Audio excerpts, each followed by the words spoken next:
আয়নীয় ও সমযোজী বন্ধন। আমরা এই পার্টটা পড়ছিলাম, আমরা শুধু আয়নীয় পার্টটা পড়েছিলাম। দেখো, বন্ধন দু রকমের হয়, একটা আয়ন দিয়ে বন্ধন, আরটা হচ্ছে সমযোজী বন্ধন। তো আমরা এটা তো শিখিনি, জানি না এখনো, শুধুমাত্র এই পার্টটা শিখেছি, আয়নীয় বন্ধন। এখন বক্তব্য হচ্ছে যে আয়নীয় বন্ধন কেন বলছি, কারণ আয়ন দিয়ে তৈরি হচ্ছিল। যেমন আমরা গতকালে জেনেছিলাম যে একটা হচ্ছে Na+, আরেকটা হচ্ছে Cl-। প্লাস কথার অর্থ হচ্ছে এখানে একটা ইলেকট্রন কম আছে, প্রোটনের সংখ্যাটা বেশি আছে, তো এই জন্য প্লাস। আর Cl- মানে কি এখানে ইলেকট্রন বেশি আছে, প্রোটন কম আছে, তাই এটা হচ্ছে মাইনাস। এবং এই যে একটা প্লাস এবং মাইনাস, এটা একটা আয়ন, এটা একটা আয়ন, এটা পজিটিভ তো ক্যাটায়ন, এটা নেগেটিভ অ্যানায়ন। এদের মধ্যে একটা শক্তিশালী বন্ধন কাজ করছিল, আকর্ষণ কাজ করছিল। সেই আকর্ষণটার নাম কি বলছিলাম? তীব্র তাড়িতিক আকর্ষণ বল। সেই তীব্র তাড়িতিক আকর্ষণ বলের মাধ্যমে দুটো আয়ন যখন পরস্পরের কাছাকাছি এসে একটা বন্ধন তৈরি করে, সেই বন্ধনটার নাম হচ্ছিল আয়নীয় বন্ধন। ক্লিয়ার? এই আয়নীয় বন্ধনের থেকে আমরা দেখব যে যে সমস্ত যৌগগুলো আয়নীয় বন্ধন তৈরি করে তাদের দেখতে কেমন হয়, তাদের ধর্ম কেমন হয়, সেটা আমরা দেখব। ঠিক আছে? তো প্রথমে আমরা দেখব যে আয়নীয় যৌগ কারা। আয়নীয় যৌগ কারা? তো তোমরা বলবে স্যার যে সমস্ত যৌগগুলোর মধ্যে আয়নীয় বন্ধন আছে তারাই হচ্ছে আয়নীয় যৌগ। একটা উদাহরণ কি হবে? খাদ্য লবণ, বা আমরা যার নাম বলছিলাম NaCl। NaCl, তাই তো? এটা কি খাদ্য লবণ? তাহলে এই NaCl বা খাদ্য লবণ একটা আয়নীয় যৌগ। তো প্রথমে আমরা যেটা দেখব ধর্ম, সেটা হচ্ছে এই খাদ্য লবণটা বা NaCl, এরা একটা যৌগ বা একটা অণু। অণু বলা যাবে না, এরা হচ্ছে কেলাস আকৃতি, কেলাস আকৃতি গঠন করে যৌগগুলো। তাহলে প্রথমে দেখে নেব যে এর গলনাঙ্ক কত। গলনাঙ্ক কি জিনিস? দেখো, গলনাঙ্ক কথাটা ভাঙলে দেখো লেখা আছে গলন। এর মানে কি? কোনো কিছু গলবে। তো একটা লবণ আছে মনে করো, মানে কিছুটা পরিমাণ লবণ আছে, সেই লবণটাকে তুমি বাইরে থেকে তাপ প্রয়োগ করছো, কি দিচ্ছ? তাপ। তাহলে তাপ দিলে লবণটা গলে যাওয়ার কথা, কিন্তু লবণটা গলছে না। কেন? তোমরা বলবে যে স্যার লবণ মানে তো NaCl, আর NaCl এর মধ্যে স্যার সোডিয়াম আর ক্লোরিন যে আয়ন দুটো আছে, তো সেই আয়ন দুটো পরস্পরের সঙ্গে তীব্র তাড়িতিক আকর্ষণ বলের মাধ্যমে আবদ্ধ হয়ে আছে, সহজে ভাঙতে চাইছে না। যদি না ভাঙে তাহলে ওকে গলবে? গলবে না, এই কারণে গলছে না। তাহলে যদি বলি গলনাঙ্ক কি জিনিস, যে তাপমাত্রায় গলছে সেই তাপমাত্রাটার নাম হচ্ছে গলনাঙ্ক। বুঝতে পেরেছো?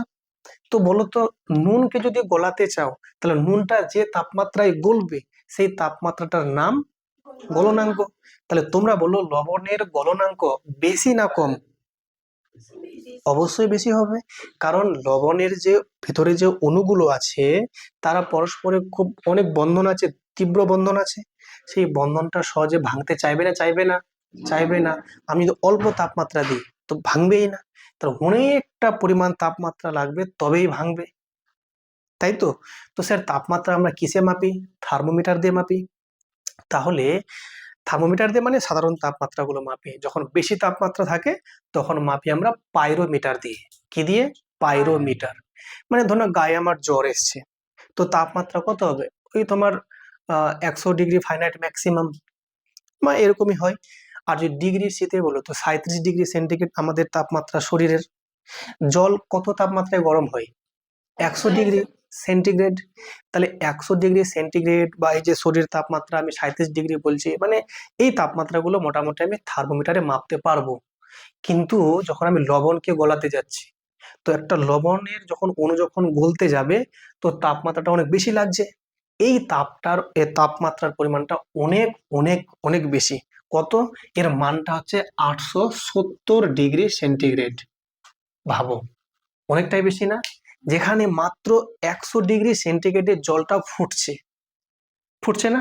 যখন যখন গরম জলটা ফুটে, তো তো 100 ডিগ্রি সেন্টিগ্রেড তাপমাত্রায় জলটা ফুটছে, সেখানে 870-এ কতটা তাপমাত্রা বেশি একবার কল্পনা করো। বেশি হবে না? তাহলে এতটা তাপমাত্রা যখন তুমি দেবে, এই লবণের মধ্যে, তখন এই লবণটা গলবে। কিন্তু আমরা যখন গরম করছি আমাদের কোনো একটা ডেগে বা কড়াইয়ের মধ্যে, তো 100 ডিগ্রি সেন্টিগ্রেডে, তো ওখানে ওটা কি গলবে? কেমনি গলবে? ওর 8 গুণ তাপমাত্রা বাড়াতে হবে, তখন ওদের মধ্যে যে বন্ধনটা আছে আস্তে আস্তে লুজ হবে, তারপরে বন্ধনটা ভেঙে যাবে। তাহলে বাইরে থেকে হিট লাগছে 870 ডিগ্রি সেন্টিগ্রেড। তাহলে তোমরা আমাকে বলো, আয়নীয় যৌগগুলোর গলনাঙ্ক বেশি না কম? অনেক বেশি। তাহলে আয়নীয় যৌগের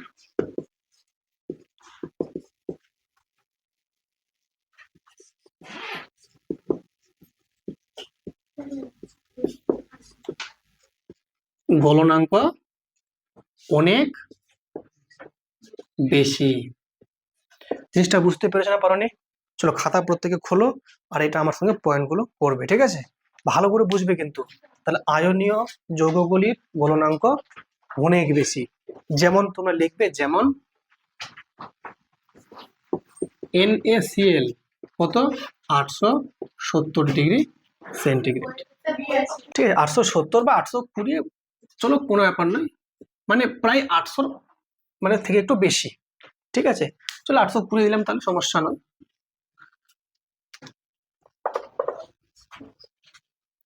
মানে 800 ঘর যাচ্ছে কি যাচ্ছে না আমাকে বলো আগে। 800 ঘরটা পার হচ্ছে কিনা? হ্যাঁ, তাহলে তাপমাত্রাটা অনেকটাই বেশি। ওকে, নাম্বার 2 যদি বলি, সেটা হচ্ছে ভৌত অবস্থা।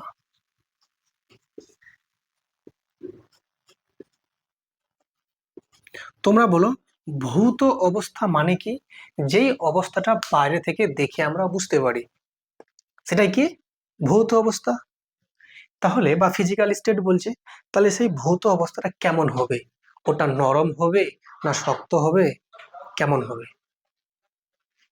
এদের মধ্যে বন্ধনটা কেমন আছে? হাই। তাহলে এরা একে অপরের সঙ্গে খুব কাছাকাছি, একদম ঘন সন্নিবিষ্ট আছে। তাহলে এদের যে রূপটা হবে কেমন, নরম না শক্ত? শক্ত হবে। তাহলে এরা সাধারণ তাপমাত্রায়, মানে ঘরের তাপমাত্রায় কেমন হবে? কঠিন হবে। তাহলে দেখো,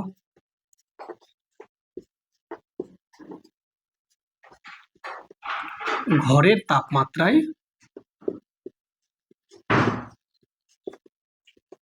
কঠিন হবে। এগুলো কাদের ধর্ম জানছি আমরা? আয়নীয় যৌগগুলোর। তাহলে ঘরের তাপমাত্রায় কঠিন হবে। হয়েছে। নাম্বার 3, কাঠিন্য ও ভঙ্গুরতা। কাঠিন্য মানে কি? কতটা কঠিন বা নরম। তো তোমরা বলবে কঠিন আছে, আগে লেখা হয়েছে কঠিন আছে। ভঙ্গুরতা মানে হচ্ছে ভেঙে যাবে কি যাবে না। এবার এখানে একটা ব্যাপার আছে, যদি আমি বাইরে থেকে বল প্রয়োগ করি, এরকম একটা NaCl অণু আছে, বন্ধনের মাধ্যমে বাইরে থেকে আমি বল প্রয়োগ করলাম। এবার একটা কেলাসের মধ্যে, একটা কেলাস মানে কি? একটা জ্যামিতিক ফিগার, এর মধ্যে অনেকগুলো আছে NaCl, মানে এরকম ধরনের একটা ফিগার আমি ড্র করছি, এরকম একটা ফিগার আমি ড্র করছি। খুব ভালো করে বুঝবে, হ্যাঁ? এটা একটা ফিগার, কেমন একটা 3D। তো এখানে একটা আছে, মনে করো Na, এখানে আছে Cl, এখানে আছে Cl, তো এখানে আছে Na। বুঝলে কি বুঝলে না? তাহলে এখানে একটা বন্ধন আছে, এখানে একটা বন্ধন আছে, আছে কিনা বন্ধনগুলো এরকম? এখানে আছে Cl, এখানে আছে Na, এখানে আছে Cl। জিনিসটা বুঝতে পারছো কি পারছো না? তার মানে এরকম অনেকগুলো অণু বা কণা একটা জ্যামিতিক চিত্রের মাধ্যমে অবস্থান করছে। আর এই যে প্রত্যেকটা অণুগুলোর মধ্যে একটা আকর্ষণ কাজ করেছে, আর এটা একটা কি জ্যামিতিক ফিগার তৈরি হয়েছে, আয়ত ঘনাকার বা ঘনক আকৃতির। তো এখানে প্রত্যেকটার কণার মধ্যে আকর্ষণ বিকর্ষণ কাজ করছে। এবার তুমি বাইরে থেকে একে বল প্রয়োগ করছো। তুমি যখন এখানে বাইরে থেকে বল প্রয়োগ করবে, তাহলে বলো তো Cl এর কেমন আছে চার্জ, প্লাস না minus? Minus. Na plus, minus, plus, minus, plus, minus. যখনই তুমি বাইরে থেকে বল প্রয়োগ করবে, মানে আঘাত করবে, তাহলে যতগুলো প্লাস আছে এই প্লাস গুলো চলে যাবে এক সাইডে, আর যতগুলো মাইনাস চলে আসবে এক সাইডে। তাহলে সবগুলো প্লাস যদি এক জায়গায় আসে তাহলে নিজেদের মধ্যে প্লাসগুলোর মধ্যে আকর্ষণ হবে না বিকর্ষণ হবে? বিকর্ষণ হবে। সবগুলো প্লাসগুলো এক জায়গায় আকর্ষণ করবে না? যখনই নিজেদের মধ্যে সবগুলো প্লাস একসঙ্গে থাকবে তখন পরস্পরের সঙ্গে এতটা বেশি বিকর্ষণ করবে যেটা সহজে এটা ভেঙে যাবে। বুঝলে না? বুঝলেন ব্যাপারটা? তাহলে কাঠিন্য তো কেমন কঠিন হয়, আর বাহ্যিক বল প্রয়োগ করলে ভেঙে যায়।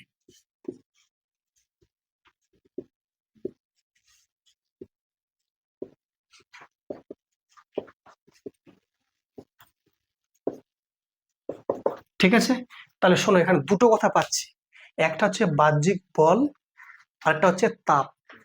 দুটো কিন্তু এক নয়। যখন বাহ্যিক বল দিচ্ছি সহজে ভেঙে যাচ্ছে, কেন? ওই অণুগুলোর বিকর্ষণের জন্য। কিন্তু যখন আমি তাপ দিচ্ছি, তাপমাত্রা বাড়াচ্ছি, 820 না হওয়া অবধি গলছে না, তো গলে যাওয়ার ব্যাপারটা আলাদা আর ভেঙে যাওয়ার ব্যাপারটা আলাদা। সহজে ভেঙে যাবে মানে এরা ভঙ্গুর, কিন্তু গলবে না। কথাটা দুটো একই, আলাদা কথা? আলাদা। কারণ তাপমাত্রা বাড়িয়ে আমি গলাবো এটা সম্ভব নয়, বা সম্ভব হলেও অনেক বেশি তাপমাত্রা লাগছে, কিন্তু বাইরে থেকে আঘাত করলে আবার ভেঙে যাচ্ছে। বুঝলে? তাহলে একটু নুন নিয়েছো, মনে করো শক্ত নুনগুলো, বড় বড় সাইজের নুনগুলো নিয়েছো, আর হাতুড়ি দিয়ে মারছো, তাহলে ভাঙবে কি ভাঙবে না? ভেঙে যাবে। কিন্তু ওই নুনটাকে তুমি গরম করছো, গলছে না। কি দারুণ না? তাহলে ভেঙে যায় কিন্তু গলে যায় না। লিখছো? ওকে। নাম্বার 4, তড়িৎ পরিবাহিতা।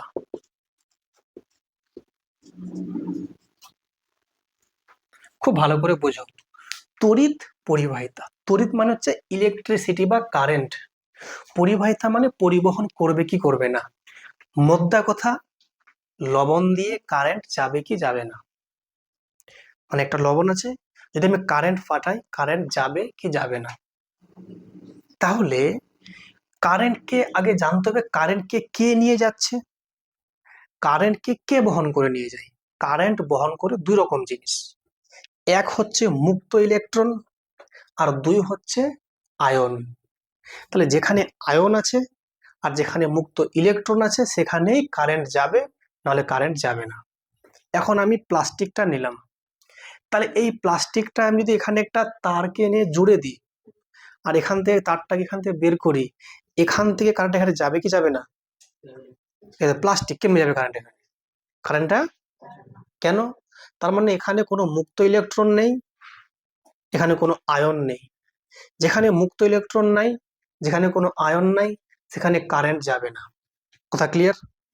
তাহলে বলো, এই যে এখানে দেখছো তারটা, এই যে দেখো এটা কি তার? তাহলে এই তার দিয়ে কারেন্ট যাচ্ছে কি যাচ্ছে না? যাচ্ছে। কেন? কারণ এটার ভেতরে কি আছে? তামা আছে। কি আছে ভেতরে? তাহলে তামা কারেন্ট নিয়ে যায় কি যায় না? কারণটা কি? এর মধ্যে হয় আয়ন আছে আর না হয় মুক্ত ইলেকট্রন আছে। কিন্তু মনে রাখবে যে সমস্ত জিনিস শুকনো জিনিস, এটা শুকনো না, এর মধ্যে মুক্ত ইলেকট্রন আছে। তাহলে আজ থেকে জেনে যাও, যার মধ্যে মুক্ত ইলেকট্রন থাকবে সে কারেন্টকে ফ্লো করবে, যার মধ্যে মুক্ত ইলেকট্রন নেই সে কারেন্ট ফ্লো করবে না। ক্লিয়ার? তাহলে তামা, লোহা, অ্যালুমিনিয়াম, এদের ভেতরে মুক্ত ইলেকট্রন থাকে কি থাকে না? থাকে। কিন্তু যদি বলি প্লাস্টিক, কাগজ, কাপড়, মুক্ত ইলেকট্রন নেই, তো এরা কারেন্টকে ফ্লো করে না। বুঝতে পেরেছো? যদি কাগজে মুক্ত ইলেকট্রন থাকতো তাহলে তার বানাতাম কাগজ দিয়ে, কি দরকার ছিল এত তামা কেনার? বুঝছো কি বুঝছো না? তাহলে কারেন্ট ফ্লো কারা করে? মুক্ত ইলেকট্রন আর না আয়ন। স্যার তাহলে মুক্ত ইলেকট্রন তো বুঝে গেলাম, শুকনো জিনিসগুলো, মেটাল টাইপের গুলো। তাহলে স্যার আয়ন কোথায় আছে? ভেজা জিনিস, তার মানে এটা শুকনো হলো, ওটা ভেজা হবে নিশ্চয়ই। ও খুব মনটা দিয়ে বুঝছে। তাহলে ভেজা কারা? ভেজা হতে পারে জল, তরল, এটা কিন্তু কারেন্ট ফ্লো করবে। কেন? ওখানে কি আছে? মুক্ত ইলেকট্রন আছে। তাহলে তোমরা আমাকে একটা কথা বলো, একটা শুকনো বাঁশ নিলাম, বাঁশগুলো লম্বা বাঁশগুলো নিলাম, শুকনো বাঁশ এরকম মোটা দেখে, মারার জন্য না, এমনি হাতে নিলাম লম্বা বাঁশ, আর দিয়ে ও পোলের যে তারগুলো গেছে কারেন্টের তারগুলো আমি ঠেকিয়েছি শুকনো বাঁশ দিয়ে। কারেন্টে লাগবো কি লাগবো না? কেন? ওখানে মুক্ত ইলেকট্রন নেই, আয়নও নেই। এবার নিয়েছিলাম কাঁচা একটা বাস নিয়ে আসলাম, আর ওখানে ঠেকিয়ে দিয়েছি, জান গেল। কারণটা কি? ওখানে মুক্ত ইলেকট্রন নেই ঠিক, কিন্তু আয়ন আছে। কেন? ওটা ভেজা, যেটাই ভেজা ওখানে আয়ন আছে। কথা ক্লিয়ার না? ক্লিয়ার না? তাহলে আমরা স্নান টান করে এসে ওই ভেজা শরীরে বা ভেজা হাতে সুইচটা চাপবো কি চাপবো না? কারণ কারেন্টে লাগার একটা সম্ভাবনা থাকছে, কিন্তু শুকনো হাতে চাপতে পারি, সমস্যা নেই। ক্লিয়ার না? ক্লিয়ার না? তাহলে যখনই ভেজা হাতে দেব ওখানে আয়ন থাকার সম্ভাবনা আছে, ওই আয়ন কারেন্টকে ফ্লো করে। এবার এখানে আসো, লবণ আছে, লবণটা যখন তুমি জলের সঙ্গে গুলিয়ে দেবে, জলের সঙ্গে গুলিয়ে দেবে, তাহলে জলের সঙ্গে গোলালে কি হবে? ওই যে আয়নগুলো সহজে বিচ্ছিন্ন হতে পারবে। এই যে আয়নগুলো আছে বিচ্ছিন্ন হতে পারবে, তাহলে সেই আয়নগুলো কারেন্টকে ফ্লো করবে কি করবে না? করবে। এটা কখন? যখন জলের সঙ্গে গুলিয়ে দিলাম, কিংবা 870 বা 820 ডিগ্রি সেন্টিগ্রেড তাপমাত্রায় নুনটাকে গলিয়ে দিলাম, তবুও সমস্ত আয়নগুলো মুক্ত হয়ে যাবে না, মানে ফাঁকা ফাঁকা থেকে যাবে, তখন কারেন্টটাকে নিয়ে যাবে কি যাবে না? তাহলে কারেন্ট এই যে আছে লবণ তখনই ফ্লো করবে যদি ওটা জলের মধ্যে গুলিয়ে দাও কিংবা গলিত করে দাও, মানে গলিয়ে দাও। তো এই জন্যই বলি গলিত অবস্থা কিংবা কি বলো, দ্রবীভূত অবস্থা। দ্রবীভূত মানে জলের মধ্যে মিক্সার করে দিয়েছে, গুলে দিয়েছে এভাবে করে। তাহলে দ্রবীভূত অবস্থা বা গলিত অবস্থায় খাদ্য লবণ কারেন্ট ফ্লো করে বা তড়িৎ পরিবহন করে। তাহলে তড়িৎ পরিবাহিতা যতগুলো আয়নীয় যৌগ সবাই পরিবহন করবে কি করবে না? করবে। কোন শর্তে? গলিত কিংবা দ্রবীভূত অবস্থা। গলিত বা দ্রবীভূত অবস্থায় এই সমস্ত যৌগগুলো তড়িৎ পরিবহন করে।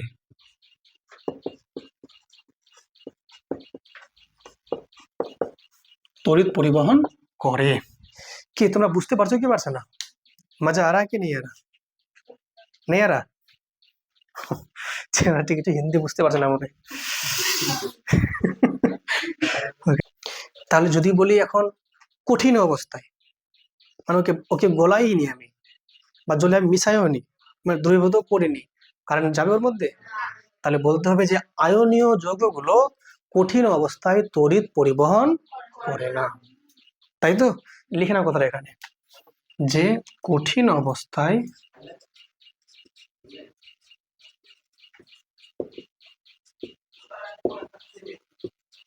আয়নীয়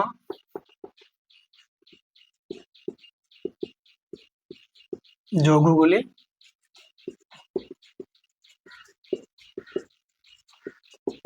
তড়িৎ পরিবহন করে না।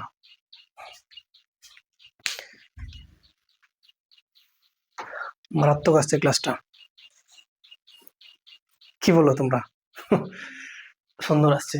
তাহলে কঠিন অবস্থায় আয়নীয় যৌগগুলি তড়িৎ পরিবহন করে না, কারণ ওখানে তো আয়ন তো আসবেই না। আয়ন কত রকমের হয়? দুই রকম, একটা ধনাত্মক একটা ঋণাত্মক। ধনাত্মকের অপর নাম কি? ক্যাটায়ন। আর ঋণাত্মকের অপর নাম অ্যানায়ন। এই তো দুটো জিনিস, এই রকম আয়ন আছে বলে কারেন্টটা ফ্লো হয়। তাহলে এবার তোমরা আমাকে বলো, শোনো মন দিয়ে শিক্ষার্থী বন্ধুরা, এবার ধর নাও কোনো একটা লিকুইড জল রাখা আছে, পুকুরে হোক বা বাড়িতে কোনো টাবের মধ্যে রেখে দিয়েছি জল, আর তুমি ওখানে ইলেকট্রিকের কারেন্টের তার দিয়ে দিয়েছো, কারেন্টে লাগবে কি লাগবে না? লাগবে। কেন? কারণ ওখানে আয়ন আছে।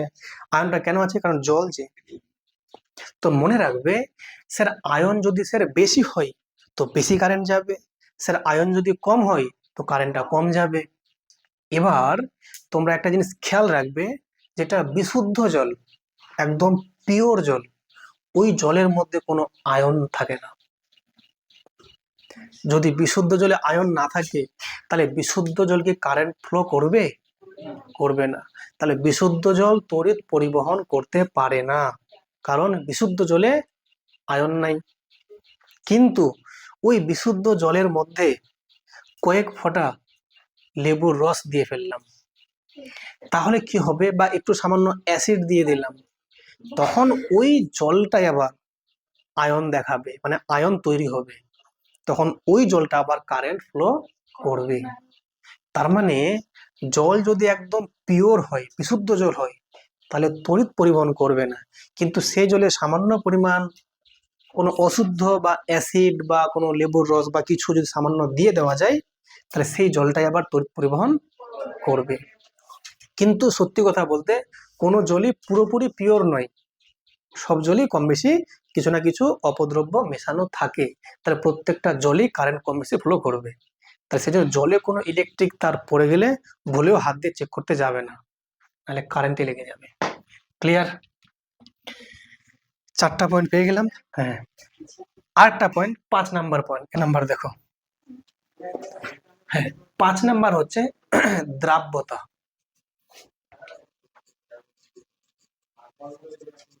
দ্রাব্যতাকে আমরা বলি সলিউবিলিটি। ঠিক আছে, তোমরা দরকার নেই, শুধু বাংলা জানলেই হবে। দ্রাব্যতা, দ্রাব্যতা মানে হচ্ছে, দ্রাব্যতা কথাটা এসছে থেকে? দ্রাব্যতা মানে হচ্ছে দ্রবীভূত হচ্ছে কি হচ্ছে না, মানে জলের মধ্যে গুলে যাচ্ছে কি যাচ্ছে না। তোমরা বলো লবণ, এটা একটা আয়নীয় যৌগ, তা লবণ জলের মধ্যে মেশালে গুলবে কি গুলবে না? গুলে যাবে। তাহলে লবণ যদি জলের মধ্যে গুলে যায়, তাহলে সমস্ত আয়নীয় যৌগগুলো জলের মধ্যে গুলে যাবে। তো জল যে আছে এটার নাম হচ্ছে দ্রাবক। মনে রাখবে, তুমি যেখানে মেশাচ্ছ তার নাম দ্রাবক, আর যেটা মেশাচ্ছ তার নাম দ্রাব বা দ্রাব্য, আর যেটা উৎপন্ন হলো তার নাম দ্রবণ, তার নাম দ্রবণ। ধরে নাও তুমি, আমি তোমার বাড়িতে গেছি, তুমি আমার জন্য শরবত বানাচ্ছ, কি দিয়ে? কেউ বানাচ্ছে মনে করো, তো শরবত কি লাগবে? আগে জল লাগবে, তারপরে একটু চিনি লাগবে, একটু লবণ লাগবে, আর একটু সামান্য কি লাগবে? লেবুর রস। ফেট করে খেয়ে নিলাম। তার মানে এই জলটার নাম হচ্ছে দ্রাবক। বাইরে থেকে আমি চিনি দিলাম, এটা হচ্ছে দ্রাব্য, আর যেটা উৎপন্ন হলো শরবতটা, এটার নাম দ্রবণ। তাহলে দ্রাব প্লাস দ্রাবক সমান সমান দ্রবণ। তাহলে এখানে যখন আমি লবণের কথা বলছি, তাহলে দ্রাব্য কোথায় মেশাচ্ছি? জলে, তা জলটা কি তাহলে? দ্রাবক। উৎপন্ন হলো শরবত, তার নাম দ্রবণ। তার মানে এই সমস্ত আয়নীয় যৌগগুলো জলের মধ্যে দ্রবীভূত হয় বা দ্রাব্য হয় বা দ্রবীভূত হয়। তাহলে এবার জলটা কোন ধরনের দ্রাবক? ধ্রুবীয় দ্রাবক। কি নাম বললাম? ধ্রুবীয় দ্রাবক। তা লিখবে তোমরা যে ধ্রুবীয় দ্রাবকে, ধ্রুবীয় দ্রাবকে, তো এক্সাম্পল কি? জল। তাহলে ধ্রুবীয় দ্রাবকে আয়নীয় যৌগগুলো কি হয়? দ্রাব্য হয় বা দ্রবীভূত হয়।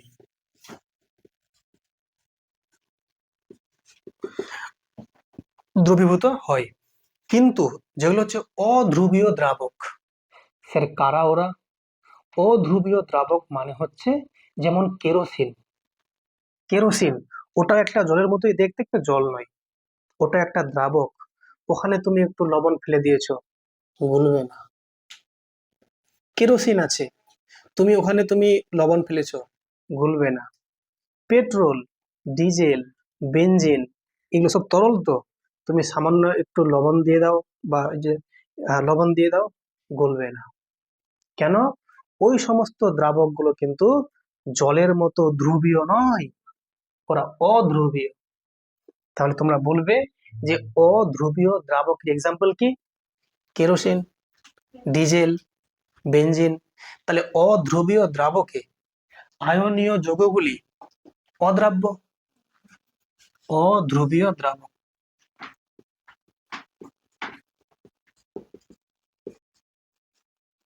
কারা? কেরোসিন,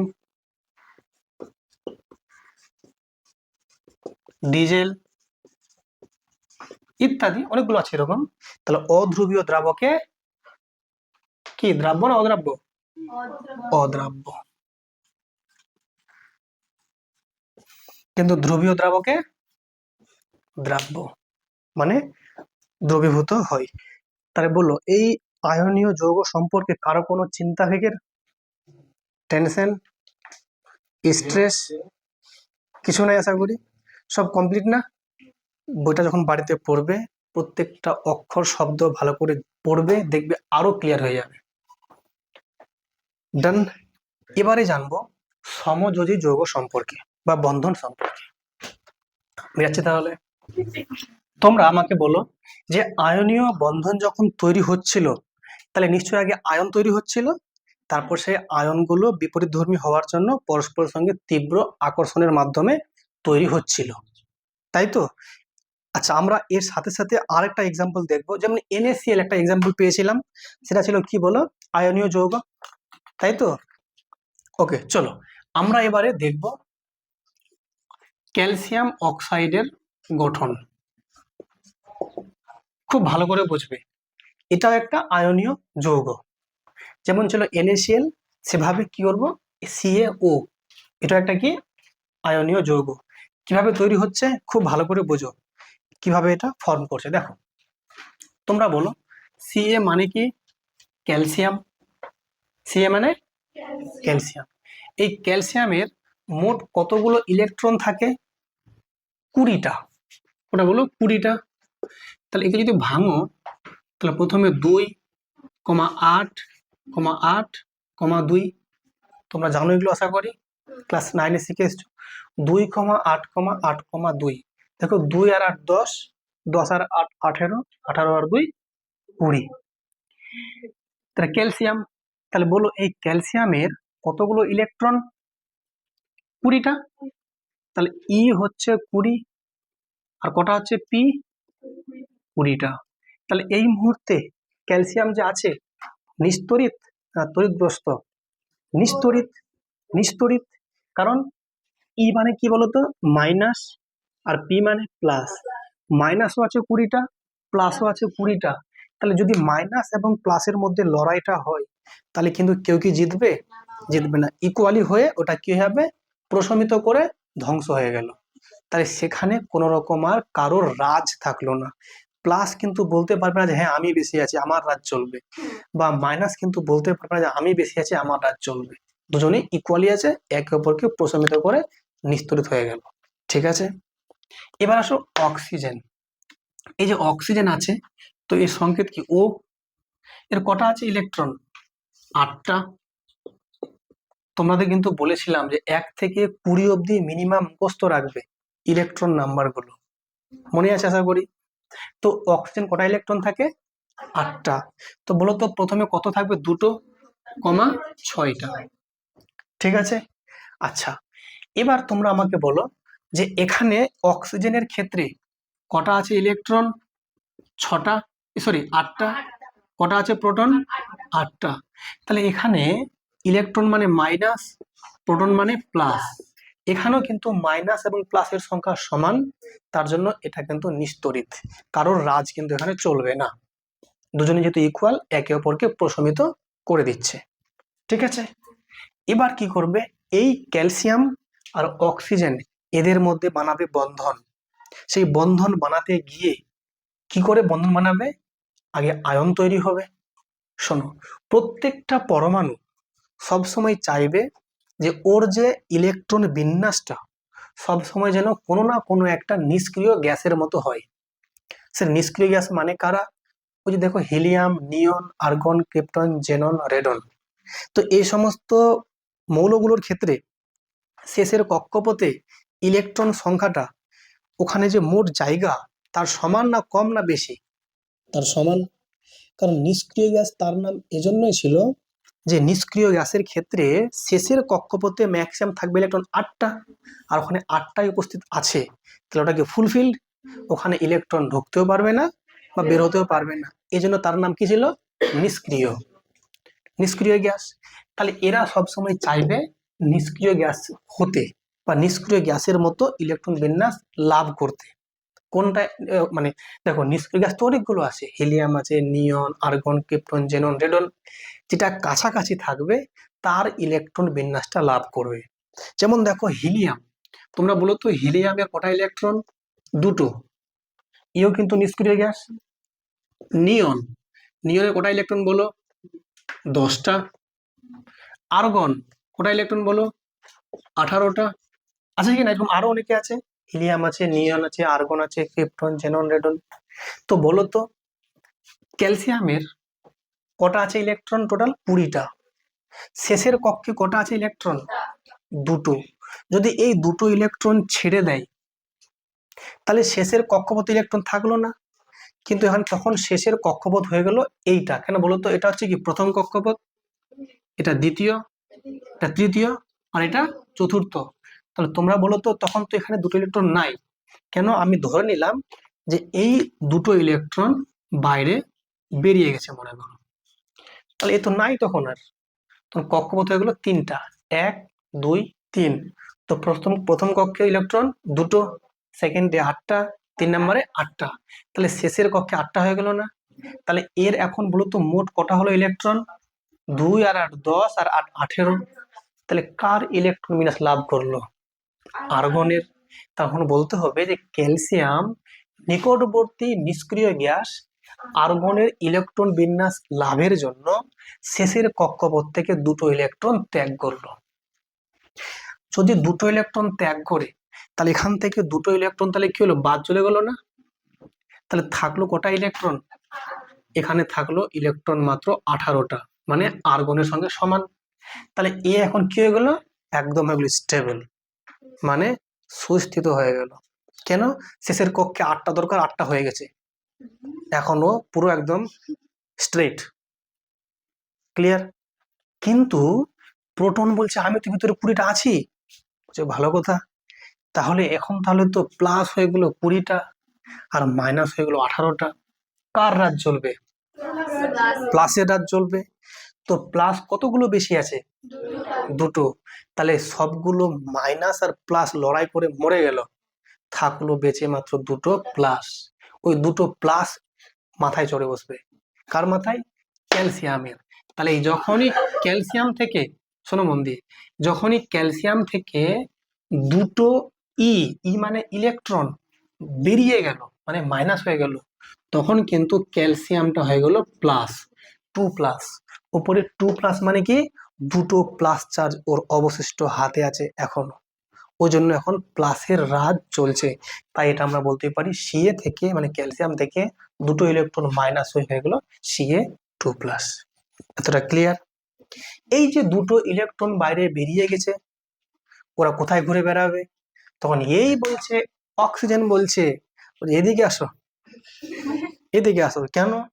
বলছে আমার যে মোট ইলেকট্রন 8টা আছে, আমি কারোর মানে এদের যে আমি যে গঠনটাকে নেব তার জন্য আমি হতে পারছি না। বলছে কেন কেন কেন? বলছে আমার মোট ইলেকট্রন 8টা আছে, কিন্তু আমাকে 10টা বানাতে গেলে 2টো দরকার। তো এরা বলছে এই যে আমরা এসছি, আমাকে নিয়ে নাও কাছে টেনে। তখন এখানকার এই 2টো ইলেকট্রন এ কিন্তু গ্রহণ করে নিল, এই যে এখানে চলে আসলো 2টো ইলেকট্রন। তাহলে এই মুহূর্তে এখানে কতগুলো হলো ইলেকট্রন বলো? তুমি বলবে স্যার 2,6, না, এই দুটোর সঙ্গে যুক্ত হবে তো নাকি, এখানে 8 হয়ে যাবে, 2টো বেড়ে 8 হয়ে গেল। বুঝতে পেরেছো? মানে এর হারিয়ে যাওয়া ইলেকট্রন ও কুড়িয়ে নিজের কাছে রেখে দিয়েছে। বুঝতে পারলে কি পারলে না? তাহলে তোমরা বলো আমাকে, এই মুহূর্তে এর কটা হয়ে গেলো ইলেকট্রন? তাহলে +2 হয়ে গিয়েছে না? দিয়ে এখন ইলেকট্রন হয়ে গেছে 10টা। আর কটা আছে প্রোটন? তাহলে মাইনাস হয়ে গেছে 10টা, আর প্লাস 8টাই আছে। কার রাজ চলবে? কতগুলো বেশি? 2টো। তাহলে তখন তোমরা বলবে স্যার অক্সিজেন যে আছে চালাকি করে গ্রহণ করে নিয়েছে 2টো ইলেকট্রনকে। কার ইলেকট্রন? ক্যালসিয়ামের। আর মজা করে এখানে ও উপরে 2 মাইনাস হয়ে গেছে। কেন মাইনাস? ইলেকট্রন বেড়ে গেছে, ইলেকট্রন মানে তো মাইনাস, মাইনাস 2টো বেশি, 2 মাইনাস হয়ে গেছে। তখন এরা বলছে এই যে ক্যালসিয়াম যে 2 প্লাস, এটা একটা আয়ন নয় এখন, এটা আয়নের নাম কি? ক্যাটায়ন। কেন? ধনাত্মক যেহেতু, পজিটিভ। আর এটা একটা আয়ন না, এটা কোন আয়ন? অ্যানায়ন। যেহেতু ঋণাত্মক মানে মাইনাস। এই 2টো আয়ন বলছে ও যে আমি প্লাস, ও বলছে আমি মাইনাস, আসো কাছে আসো। তখন এদের মধ্যে আরেকটা কি হবে?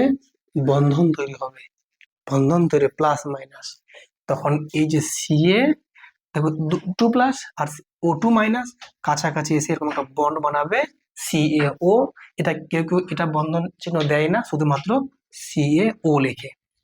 এইভাবে কিন্তু CaO এর গঠন হচ্ছে। বুঝলে ব্যাপারটা? তো এটা আমরা দেখালাম, ফিজিক্যালি দেখালাম। এবার এটাকে আমরা দেখাবো লুইস ডট গঠনের মাধ্যমে। এটা আগে লিখে নাও, তারপরে আসছি লুইস ডট গঠন। ওকে, তো আশা করি তাহলে এই ব্যাপারটা বুঝতে পেরেছো।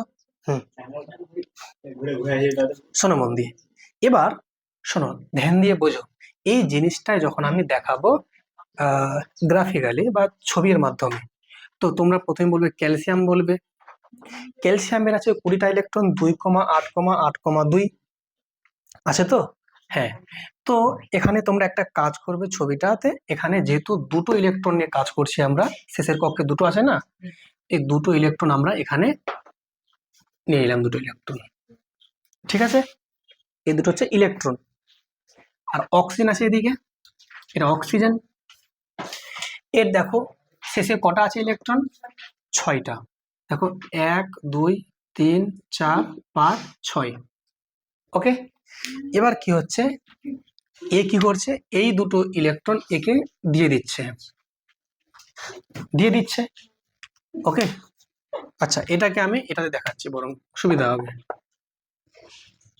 তাহলে এই দুটো ইলেকট্রন যখন ওকে দিয়ে দিল, এই দুটো ইলেকট্রন কি হচ্ছে আসছে, তাহলে দেখো সিএ এখানে থাকছে, এখানে অক্সিজেন থাকছে। তাহলে 1 2 3 4 5 6 7 8। তাহলে এর কিন্তু দেখো ইলেকট্রন ফুলফিল হয়ে গেল শেষের কক্ষে 8টা, আর এর শেষে দেখো 8টা তো ফুলফিল হয়ে গেছে না। তার মানে আমরা এখান থেকে বলতে পারি, এখান থেকে হয়ে গেছে Ca2+ আর O2 মাইনাস, বন্ধন করছে CaO। ঠিক আছে, লিখে নাও। পরে আসবো আমরা MgCl2, এটা হচ্ছে ম্যাগনেসিয়াম ক্লোরাইড, এর গঠন আমরা দেখব। তো তোমরা বলো আমাকে, ম্যাগনেসিয়াম যে আছে এর কটা ইলেকট্রন? 12টা। তাহলে 2,8,2। তাহলে বলো তো ইলেকট্রন গ্রহণ করবে না ত্যাগ করবে? ত্যাগ করবে। কটা? দুটো। তাহলে কটা হয়ে যাবে? 10টা। কার মতো লাভ করবে? নিয়নের মতো। ওকে, Cl2, আচ্ছা Cl2 মানে দুটো আছে Cl, তো একটা Cl আমি এখানে লিখছি মনে করো, একটা Cl এখানে লিখছি। ওকে, তো বলো এই Cl এর কটা ইলেকট্রন? 17টা। কটা বলো? 17টা। তাহলে 2,8,7। ক্লিয়ার না? এর কটা ইলেকট্রন? 17টা। 2,8,7। ক্লিয়ার? আর এর 2,8,2। এদের মধ্যে এবার বন্ধন তৈরি হবে, তাই তো? শোনো মন দিয়ে, খুব ভালো করে বোঝো। দেখো এই যে আছে ক্লোরিন, এর শেষের কক্ষে কটা ইলেকট্রন আছে? 7টা। দেখো 7 আছে না? 7টা। দেখো তাহলে 1 2 3 4 5 6 7। ঠিক, এই ক্লোরিনের কটা ইলেকট্রন শেষের কক্ষে?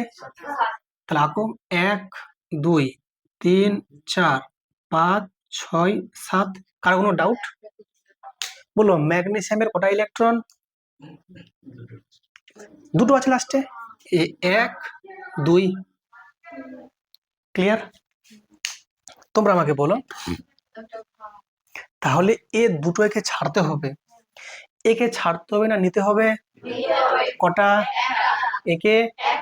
ভালো কথা, তুই এখানে যা আর তুই এখানে যা। কি এগুলো পারবে না করতে পরীক্ষা এগুলো? Okay fine. ওকে, এবার এটাকে তোমরা মোটামুটি মাঝ বরাবর আঁকার চেষ্টা করো। ঠিক আছে, কিরকম? এই যে ক্লোরিন আছে না, এটা হচ্ছে ক্লোরিন, এটা ক্লোরিন, আর এটা হচ্ছে ম্যাগনেসিয়াম। কেন? দেখো দুটো আছে Cl আছে না, আর একটা M আছে, তো দুজনকে দু সাইডে রেখে মাঝখানে বসে গেল। বলো ম্যাগনেসিয়াম থেকে দুটো ইলেকট্রন বেরিয়ে গেছে, তাহলে প্লাস না মাইনাস? প্লাস। দুটো ইলেকট্রন বেরিয়ে যাওয়া মানে মাইনাস গুলো কমে গেল, তো প্লাসটা বেড়ে গেল। প্লাস কটা বাড়লো তাহলে? তাহলে Mg2+, Mg2+। এদিকে সিএল বলো, সিএল এর কটা ইলেকট্রন ছিল এখানে? 1 2 3 4 5 6, 5 6, আর এখান থেকে সরি এই 7 একটা, এই 7 একটা, আর এইটা ইলেকট্রন ওখানে গেছিল না, তাহলে এখানে এই ইলেকট্রনটা চলে এসেছে এইভাবে, তো 8টা হয়ে গেল না? ক্লিয়ার না? ক্লিয়ার না? তাহলে বলো এই মুহূর্তে এর ইলেকট্রন বিন্যাস কত হলো বলো? 2,8,8, কেন? 7 ছিল, একটা পেয়ে গেছে, এটা হয়ে গেল। এর বলো, তাহলে এখানে তোমরা বলবে নিশ্চয়ই একই রকম ভাবে যে এখানে সে 1 2 3 4 5 6 7, আর একটা কালো গুলো দিয়ে 8। কেন এটা কালো কেন হলো? কারণ এটা ম্যাগনেসিয়াম থেকে পেয়েছে, তাই তো? তাই এখানে কটা হলো? 2,8,8। তাহলে বলো এই ক্লোরিনটা কার ইলেকট্রন বিন্যাস লাভ করেছে? মানে কার, মানে এখানে 3টা আছে, আর্গনের, আর্গনের, আর ম্যাগনেসিয়াম কার করেছে? নিয়নের, নিয়নের। এটা বলতে হবে কিন্তু যে ম্যাগনেসিয়াম নিকটবর্তী নিষ্ক্রিয় গ্যাস নিয়নের ইলেকট্রন বিন্যাস লাভ করেছে, আর ক্লোরিন হচ্ছে নিকটতম নিষ্ক্রিয় গ্যাস আর্গনের ইলেকট্রন বিন্যাস লাভ করেছে, তাই তো? তাহলে বলো এবার এখান থেকে 8টা এরো চিহ্ন দাও, মানে এখান থেকে ওখানে যাচ্ছে, তারপরে আবার নিচে আসছে। তাহলে বলো সিএল এখানে তাহলে কি হলো, প্লাস না মাইনাস হলো? মাইনাস। এখানে সিএল মাইনাস, আর এমজি 2 প্লাস, তাই তো? এবার তোমরা আমাকে বলো সিএল মাইনাস দুটো আসে না, তাহলে আমরা কি বলতে পারি যে 2 সিএল মাইনাস আর এমজি 2 প্লাস, তাহলে এদের মধ্যে বন্ডিং হবে কি হবে না? কেন? মাইনাস ওসের আছে দুটো, এর প্লাস আছে দুটো, তাহলে এদের মধ্যে হয়ে গেল এমজি সিএল2, মানে এমজি একটা সিএল দুটো। তাহলে এগুলো সব কোন যৌগ বানাচ্ছি আমরা? আয়নীয় যৌগ। এতক্ষণ ধরে কি শিখছি? আয়ন। এগুলো সব আয়ন না, এগুলো এগুলো কি আয়ন না? এটা তো ক্যাটায়ন, এটা অ্যানায়ন। তোমরা আমাকে NaF গঠন করে দেখাও। NaF ঠিক কে করতে পারছে? NaF টা বানিয়ে দেখাও তোমরা আমাকে। Na কত? 11, সোডিয়াম 11, Na আছে, সোডিয়াম 11, আর F কত? ফ্লোরিন কত? 9। বানাও। দেখো NaF মানে সোডিয়াম ফ্লোরাইড, আমরা এর গঠন দেখব, ঠিক আছে? তাহলে এখানে আসছে একটা আছে সোডিয়াম, আর এটা কি? ফ্লোরিন। তোমরা জানো যে সোডিয়ামের মোট ইলেকট্রন 11টা, তাহলে 2,8,1 হয়ে গেল 11টা কমপ্লিট, আর থাকে 9টা, 2,7, ঠিক? মাঝখানে প্লাস, কারণ এরা বিক্রিয়া করছে যেহেতু। শোনো মন দিয়ে, তাকাও। তোমরা বলবে যে স্যার শেষে একটা আছে, তো একটা ইলেকট্রন, হ্যাঁ, আর এখানে স্যার এর শেষে 7টা আছে, তো 7টা দেখেন স্যার, এই যে 1 2 3 4 5 6 7। ইলেকট্রনটি আঁকবো, দেখতে সুন্দর লাগবে না? কি তোমাদের মনে হচ্ছে কি একেবারে নোংরা লাগছে দেখে? আচ্ছা ঠিক আছে, ওকে ফাইন না, এবারে কিছু বললেই মুশকিল হয়ে যাচ্ছে। দেখো হ্যাঁ, আমি জানি এগুলো জিনিস মেয়েরা একটু ভালো নকশা করতে পারে, কিন্তু আমি ভালো আছি তোমাদের থেকে। Okay fine. এবার শোনো মন দিয়ে, তাহলে এখানকার এই যে একটা ইলেকট্রন আছে, এ কিন্তু বলছে তুই নিয়ে নে ভাই, তুই শেষে 8টা বানিয়ে ফেল, আর আমার শেষে 8টা তো আছেই। ডান, এও খুশি, ওও খুশি। তাহলে এখানে শুধু ইলেকট্রন কি হচ্ছে? বর্জন হচ্ছে, আর এ বলছে শুধু আমি গ্রহণ করছি। তাই একজন ইলেকট্রন বর্জন করছে আর ইলেকট্রন গ্রহণ করছে, আর কিছু হচ্ছে না। তাহলে বলো, তোমরা আমাকে বলো এখানে তাহলে কি সোডিয়াম, আর এখানে কি ফ্লোরিন। তাহলে তোমরা আমাকে বলো সোডিয়ামের যখন একটা ইলেকট্রন বেরিয়ে গেল, তো প্লাস না মাইনাস? Na প্লাস, এটা প্লাস হয়ে গেল, ইলেকট্রনটা বেরিয়ে গেল, তো ইলেকট্রন তো কমে গেল, প্লাসটা বেড়ে গেল না? আর ফ্লোরিন যে আছে এর কিন্তু শেষের কক্ষে দেখো 8টা হয়ে গেছে, দেখো 1 2 3 4 5 6 7 আর এই যে একটা 8, সেটা রং কেন চেঞ্জ করলেন? কারণ ওটা ইলেকট্রন এর সোডিয়ামে ধার নিয়েছে। তো এই হ্যাঁ, তাহলে এখানে কটা হলো বলো? 2, কত হলো বলো? 8 হয়ে গেল। আর কত হলো? 2,8 হয়ে গেল। কথা ক্লিয়ার না? ক্লিয়ার না? আর এখান থেকে যদি আমি আরেকবার যাই, তাহলে তোমরা বলবে স্যার Na প্লাস আর Fটা মাইনাস, এদের মধ্যে একটা সিম্পলি বন্ডিং, এটার নামই হচ্ছে NaF। ফাইন। তো এটা তাহলে বোঝা যেতে হবে। ঠিক আছে, এবার এই যে আমরা আয়নীয় বন্ধনটা জানছি, এই আয়নীয় বন্ধনটা বানাতে গিয়ে আয়ন তৈরি হয়েছে, দুটো আয়ন। এদের আমরা আয়ন মানে কি, এরা কারেন্ট ফ্লো করে, এই জন্য এখান থেকে আমরা আবার বলতে পারি তড়িৎ যোজী বন্ধনও বলতে পারি। এটা বন্ধনের নাম তড়িৎ যোজী বন্ধন। এই বন্ধনটা কেমন, দুর্বল না খুব একদম হেভি? খুব হেভি। কেন? আয়ন আছে না, যেখানেই আয়ন প্লাস মাইনাস একদম হেভি বন্ডিং, হেভি বন্ডিং। তাহলে তোমাকে কিন্তু প্রশ্ন পরীক্ষায় আসবে, নিচের কোনটি আয়নীয় যৌগ বা নিচের কোনটি তড়িৎ যোজী যৌগ? তাহলে কি বলবে? NaCl, MgCl2, NaF, এরা কি সবাই আয়নীয় যৌগ। ক্লিয়ার না? ক্লিয়ার না? এবার আমরা আসবো সমযোজী বন্ধন। এটা আজকে শেষ করবো কিন্তু, হ্যাঁ এই পার্টটা শেষ করবোই। তাহলে আয়নীয় বন্ধন গঠনের রীতিনীতি বোঝা গেছে না? এটা একদম পুরো একদম জলের মতো ক্লিয়ার। এবার আসবো আমরা সমযোজী বন্ধন। আগে দেখব না, এতক্ষণ আয়নীয় বন্ধন শেষ করলাম, আয়নীয় বন্ধন শেষ করলাম, আয়নীয় বন্ধনের যত আছে আদ্যপান্ত সব শেষ করে দিলাম। এবার আসবো সমযোজী বন্ধন। খুব মন দিয়ে বুঝবে, কেউ কথা বলবে না। সমযোজী বন্ধন দেখো ভালো করে লেখা আছে, সম মানে সমান, সমানের কোনো ব্যাপার তো আছে একটা। সমযোজী কিরকম ব্যাপারটা? দুটো থাকবে মৌল, এবং দুটো মৌল মিলে যখন বানাতে যাবে বন্ধন, দুজনে সমানভাবে ইলেকট্রন দেবে।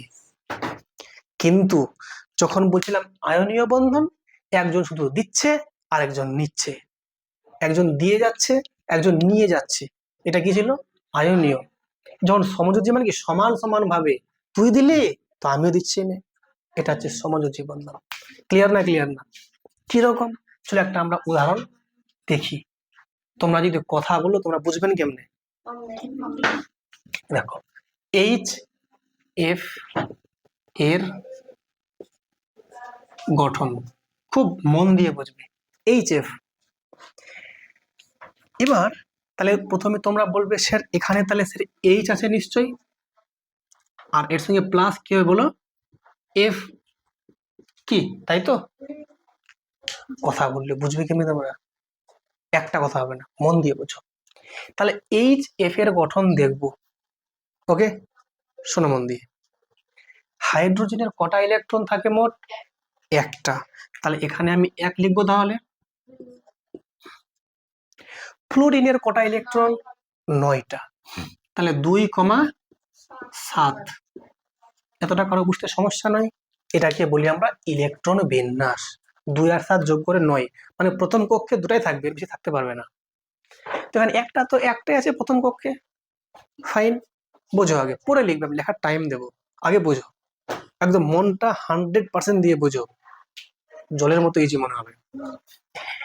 তাহলে বলো এর শেষের কক্ষে কটা ইলেকট্রন?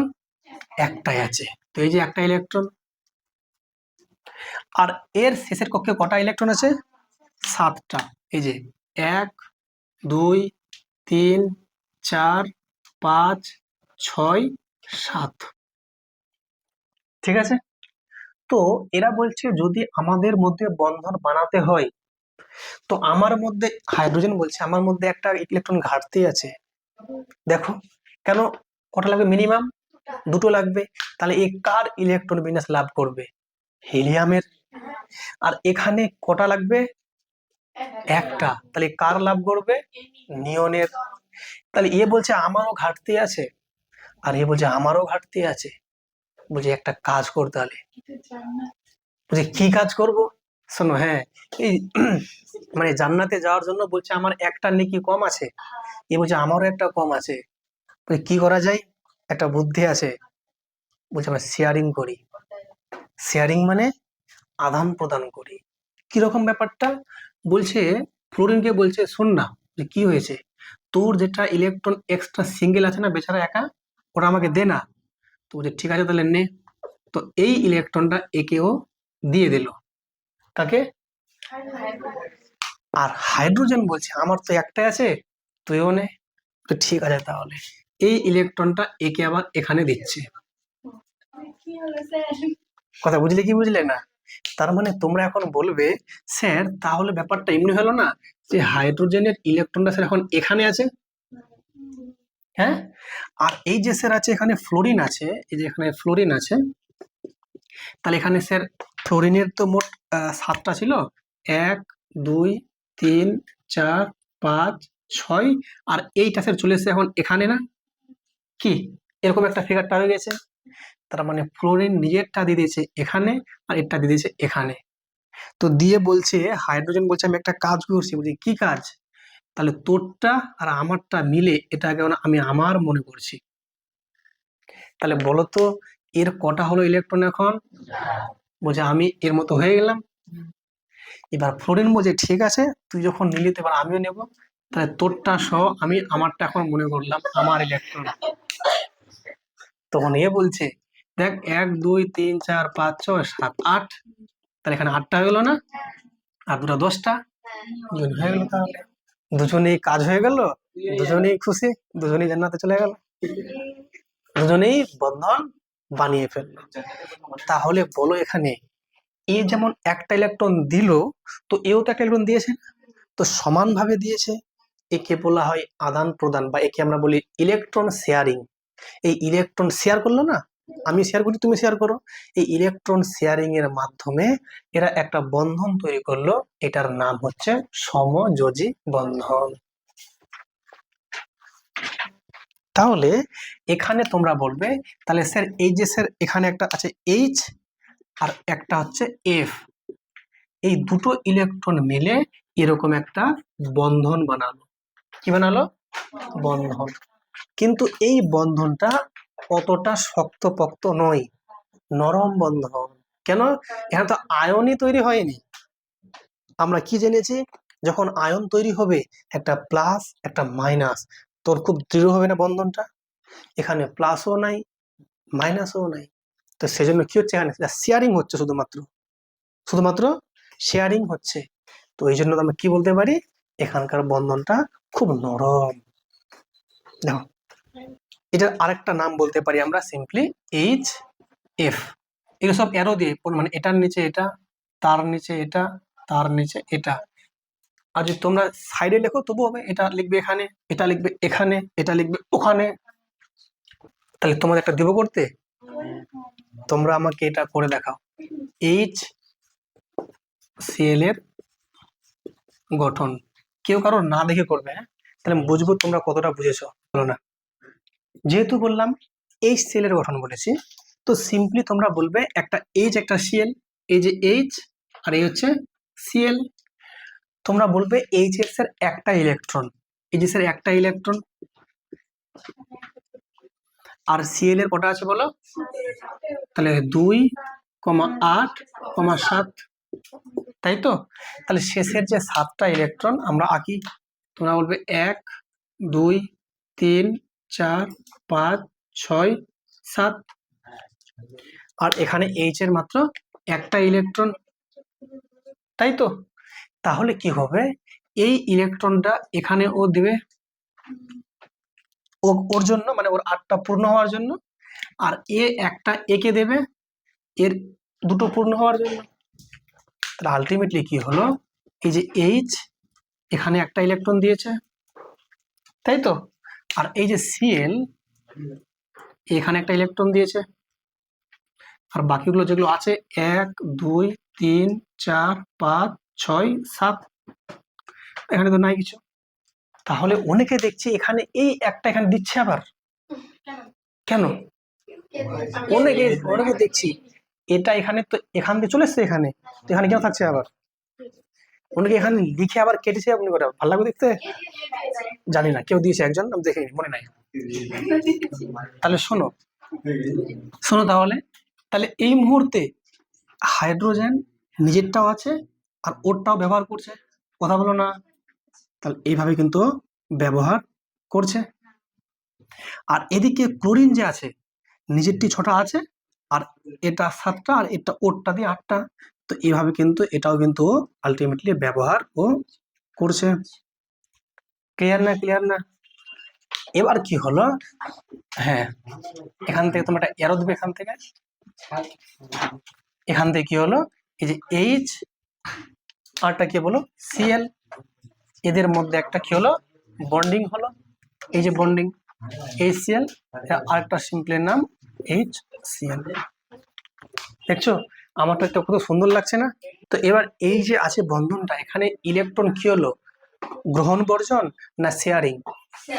শেয়ারিং। তাহলে শেয়ারিং এর মাধ্যমে কি হয়, সমযোজী বন্ধন, আর গ্রহণ বর্জনের মাধ্যমে আয়নীয় বন্ধন। কোনো সমস্যা? তোমরা একটা করে দেখাবে এখন, আরেকটা। হ্যাঁ হ্যাঁ, ও ও ও হচ্ছে তোমার গিয়ে 8টা। H2O এর গঠন দেখি কার মাথায় বুদ্ধি আছে। H2O মানে H দুটো আছে আর ও আছে একটা, তাহলে ওটাকে মাঝে রাখবে আর দুটো H দুদিকে রাখবে। করো, বলো মজা আসছে কিনা বলো আমাকে। কিচ্ছু নাই, জাস্ট খালি ভালোবেসে করো, ঠিক পেরে যাবে।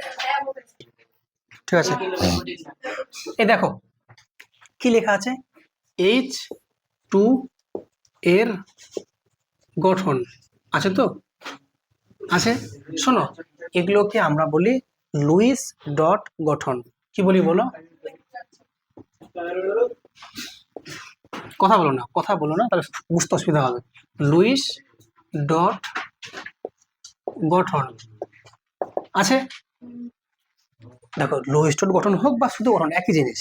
শোনো মন দিয়ে বোঝো, H2O মানে H আছে দুটো, ও আছে একটা। তাহলে তোমরা প্রথমে কি করবে, যেটা সিঙ্গেল ওটা মাঝে রাখবে, আর যেটা দুটো দু সাইডে রেখে দেবে। তাহলে স্যার H দুটো, তাহলে স্যার এই একটা H, এই একটা H স্যার, আর মাঝখানে কি ও রেখে দিলাম। ওকে, তোমরা বলবে যে স্যার H এর তো স্যার একটা ইলেকট্রন, H এর একটা ইলেকট্রন। তাহলে দেখো ভালো করে, এই যে হচ্ছে H এর একটা ইলেকট্রন, স্যার এখানে H ওর একটা ইলেকট্রন, এই যে একটা ইলেকট্রন। কিন্তু অক্সিজেন যে আছে তোমরা ভালো করে জানো, এর 8টা ইলেকট্রন থাকে, 2,6, 2,6। তাহলে এখানে যদি 2,6 হয়, 2,6, তো তোমরা বলবে স্যার তাহলে শেষে 6টা ইলেকট্রন আছে, তাহলে মানে দেখো এইভাবে, তাহলে 1 2 3 4 5 6, কি তাই তো? দেখতে সুন্দর হচ্ছে কি হচ্ছে না? এবার বলছে হাইড্রোজেন বলছে যে আমার তো একটা ইলেকট্রন, দরকার আমার দুটো, তো তোমারটা আমাকে দিয়ে দাও। ঠিক আছে তাহলে নাও। তাহলে বলছে, তাহলে এ কি করলো, একে এখানে দিল, দিল তো, আর এ কি করলো, এখানে একে দিয়েছে। ক্লিয়ার না? ক্লিয়ার না? একই রকম ভাবে এখানে এই যে দেখতে পাচ্ছ হাইড্রোজেন, এখানে দিয়েছে ইলেকট্রন, কি তাই তো? আর অক্সিজেন এখানে একটা দিয়েছে।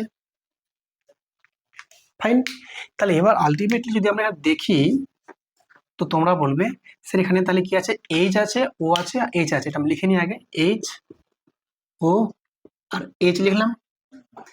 আর কি হয়েছে, এখান থেকে এই যে ইলেকট্রনটা এখানে এসছে, কোনটা, এটা হাইড্রোজেনের ব্যক্তিগত ইলেকট্রন, এটা এখানে দিয়ে দিয়েছে, তাই তো? আর এই যে অক্সিজেনের এই ইলেকট্রন এখানে চলেছে। তাহলে ক্লিয়ার না? ক্লিয়ার না? আর যেগুলো এই যে যেগুলো দেওয়া আছে, এগুলো কোটা উপরে দুটো,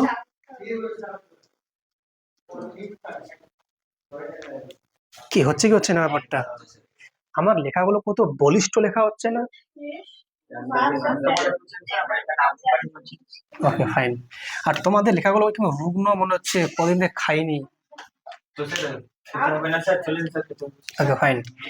এবার শোনো, তাহলে তোমরা আমাকে বলো, তাহলে এখানে শোনো রে, এই যে হাইড্রোজেন আছে, তাহলে বলছে আমি তোমাদের সবাইকে নিয়ে একটা বন্ধন বানালাম। এই আবার বলছে আমি তোমাদেরকে নিয়ে একটা বন্ধন বানালাম।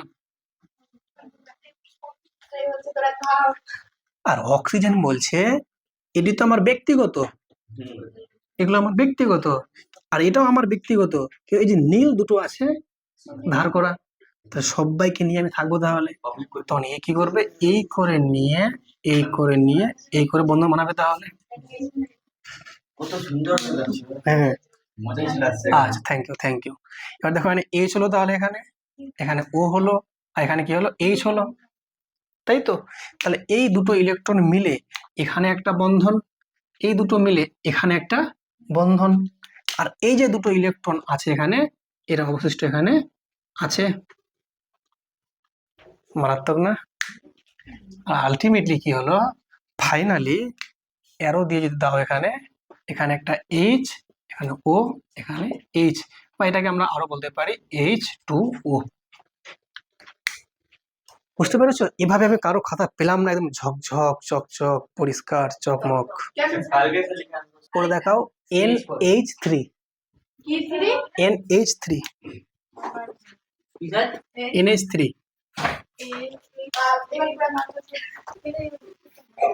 ওখানে H2O ছিল, NH3, H তিনটা আছে আর N একটা আছে।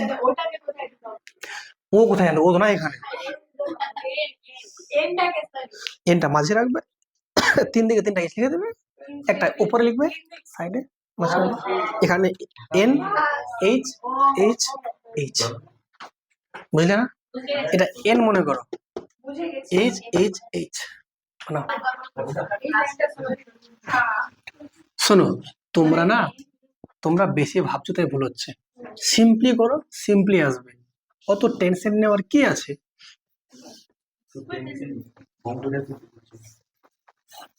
দেখো, ভালো করে দেখো, আমরা আমরা কার লুইস ডট করবো, NH3। শোনো, NH3, তাই তো? তো প্রথম কাজ হবে আমার N, কথা বলো না, কথা বলো না, কথা বললে সমস্যা হয় বুঝতে। NH3 যে আছে, N থাকবে একটা, H থাকবে তিনটা। আমি বললাম তোমরা প্রথমে সুন্দর করে আগে লেখো জায়গাটা, পজিশনটা। তো এটা হচ্ছে তাহলে কি বলো, এটা হচ্ছে N, এটা একটা H, এটা একটা H, এটা একটা H, হয়ে গেল, প্রথমে সাজানো হয়ে গেছে, ঠিক আছে? আচ্ছা, এবার এই যে তোমরা বলছো যে N এর মোট ইলেকট্রন কটা, 7টা। তো কিরকম হয়, 2,5। এই শেষের যে 5টা ইলেকট্রন তোমরা আঁকতে পারছো না, যে কোথায় রাখবো, এটা তোমাদের সমস্যা হচ্ছে বুঝতে। তো কি ওটার উপায় কি, দেখো ভালো করে। এখানে যেহেতু এইচ আছে, এখানে এইচ আছে, এখানে এইচ আছে, তাহলে তিনজনের মুখোমুখি করে একটা করে আগে রেখে দাও, এটা বুদ্ধি, তা দেখতে সুন্দর হবে। তাহলে দেখো, এখানে একটা রাখলাম, এখানে একটা রাখলাম, এখানে একটা রাখলাম, তাহলে মানে তিনজনকে তিনটা যে দেব তার পজিশন ঠিক, কিন্তু মোট হবে 5টা। 3টে রাখা কমপ্লিট, আরো দুটো বাকি আছে, এই দুটো এখানে রেখে দিলাম। ক্লিয়ার না? ক্লিয়ার না? তাহলে দেখো তো, দেখতে একটা চমৎকার, মানে চমৎকার লাগছে না? Okay fine. এবার বলো, এই যে হাইড্রোজেনের এখানে কটা আছে ইলেকট্রন, একটা, এর একটা, এর একটা। অনেকে দেখছে এইচ এর ইলেকট্রনটাকে এখানে রাখছে, এখানে কেন রাখবো, অনেকে এখানে রাখছে। দেবো যার সামনাসামনি রাখবো, যেন সুবিধা হয় কাজটা সম্পন্ন করতে। ফাইন। এবার তাহলে এ যেমন আছে, তো এ বলছে তুই ইলেকট্রন নে ভাই, এখানে বলছে তুই নে ইলেকট্রন, আর এখানে বলছে তুই ইলেকট্রন নে, ঠিক? তো এন বলছে নে, তাহলে তুইও নে, শেয়ারিং কর। এখানে এ দিচ্ছে, এখানে এ দিচ্ছে, আর এখানে এ দিচ্ছে। দেখো তো মারাত্মক না? হ্যাঁ। এবার দেখো, অ্যারো দিলাম, ঠিক আছে? এই অ্যারো দেওয়ার পর তোমরা এবার কি করবে, আবার 3টা লিখবে, এখানে লিখবে এইচ, এখানে লিখবে এন, এখানে লিখবে এইচ, এখানে লিখবে এইচ। ফাইন। এবার দেখো, প্রত্যেকটা হাইড্রোজেন এখানে ইলেকট্রন দিয়েছে একে, এখানে দিয়েছে একে, এখানে দিয়েছে একে, আর এন কি করেছে, এই যে ইলেকট্রনটা এখানটা একে, এখানে একে দিয়ে দিয়েছে, এটা ওখানে দিয়ে দিয়েছে, আর এইটা এখানে দিয়ে দিয়েছে। মারাত্মক না? একদম সামনে তো অনেক পরিষ্কার দেখতেই সুন্দর। কেন হচ্ছে? আমি মন দিয়ে করছি, তাহলে কি থেকে তোমরা হাত দিয়ে করছো। আমরা হাত দিয়ে করছি। আর এই যে শোনো, এই যে দুটো ইলেকট্রন বেঁচে গেছে না, এই দুটো ইলেকট্রন তোমরা বুদ্ধি করে এখানে এভাবে রেখে দাও। দেখতে ভালো লাগবে। ওটির নিচে আছে। কি বলছো? ওটির নিচে আছে। আচ্ছা, নিচে ছিল তো, নিচে রাখলেও সমস্যা নাই, উপরে রাখলেও সমস্যা নাই। সব থেকে যদি ভালো পারো, এই দুটো যদি কাজ নাই, গোল করে ঘিরে দাও, গোল করে ঘিরে দাও। আপনার দিকে দেখছে তাই হ্যাঁ, এবার এখানে অ্যারো দিলাম, তাহলে হ্যাঁ, অ্যারো দিয়ে এবার কি হবে, এইখান থেকে কি হবে, এবার এই যে এইচ এর সঙ্গে এখানে এইচ আছে, এখানে এন আছে, এখানে এইচ আছে, এখানে এইচ আছে, এখানে একটা বন্ধন, এখানে একটা বন্ধন, এখানে একটা বন্ধন, আর এখানে এরকম দুটো ইলেকট্রন। এটাকে আরো যদি একটা অ্যারো চিহ্ন দিয়ে দাও, ঠিক আছে, তাহলে এটার নাম হয়ে যাবে HN3। মারাত্মক না? আঁকো, সুন্দর করে আঁকো। আমি, হ্যাঁ, এগুলোই তো পরীক্ষায় আসবে। একদম। তাহলে স্যার সুন্দর করে আসলে কি স্যার এক নম্বর যেমন দেখো, তোমরা এই বইটা খোলো, এই যে বইটা দেখো, পেজ নাম্বার 108, 108-এর 8 নম্বর 3-এর 11 নাম্বারটা দেখো, 3-এর 11 নাম্বার দেখো, কি লেখা আছে বলো তো? ডায়াগ্রাম বানাবো বুঝতে পেরেছো ব্যাপারটা? মানে এরকম তোমাকে আঁকতে বলেছে, পারবে না করতে? পারবে কি? হ্যাঁ, সে এমনি তো বুঝতেই পারে না কি বলছে সোডিয়াম এন্ড সি এর মধ্যে স্যার হ্যাঁ, সি এর সি এ, শুধু সি, সি হচ্ছে তোমার 6, স্যার এটা করবে নাকি সোডিয়ামটা হবে এড না। এন কোনটা? এন এ মানে সোডিয়াম। হ্যাঁ, কোথায় তুমি সোডিয়াম পেলে তুমি ওখানে? আবার আপনি ওটু আছে। O2 আছে তো, কত নম্বর বললেন? 11 নাম্বার। 8 নম্বর দেখে দেখি ভালো হবে। করে দিন স্যার হ্যাঁ, 8 নম্বর তো নাই। করবে, করো, এটা করে ছুটি দেবো আজকে, এটা করেই ছুটি।